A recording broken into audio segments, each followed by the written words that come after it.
paracha de Kitovo parle en premier lieu de la mitzvah des Bikurim, des prémices des fruits d'Eretz Israël qu'il fallait amener au Beth Amikdash, au temple de Jérusalem, en guise de remerciement envers Hachem de nous avoir donné cette terre d'Israël.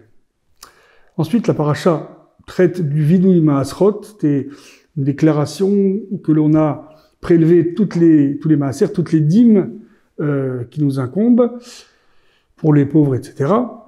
Et jusqu'à la fin de la paracha, ce sera l'engagement d'Israël envers Hachem de garder la Torah, de garder les préceptes de Dieu et de recevoir en retour des bénédictions. Et si c'est l'inverse, ce sera des malédictions.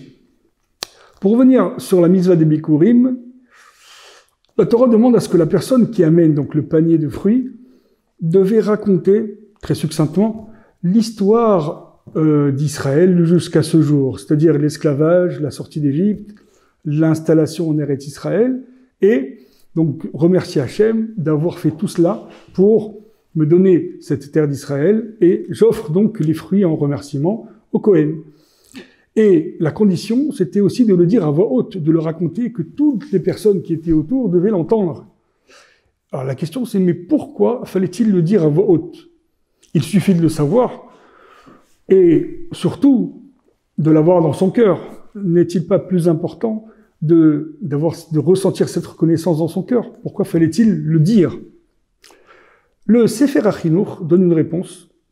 Il dit que la meilleure façon d'intégrer quelque chose en soi, c'est de l'exprimer à voix haute.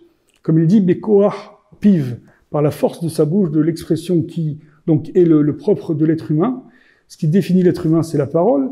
Et donc, en prononçant cette parole, il va exprimer une idée, et cette idée, il va pouvoir l'intégrer en lui. C'est un peu la même idée, hein, les étudiants le savent. Lorsqu'on va apprendre quelque chose, on veut retenir, et bien le meilleur moyen, c'est de le dire à voix haute, c'est de le répéter, et puis comme cela, on peut l'apprendre par cœur. C'est aussi ce que, vous savez, on va commencer les slichot, et puis jusqu'à Yom Kippour, on dira le vidouille.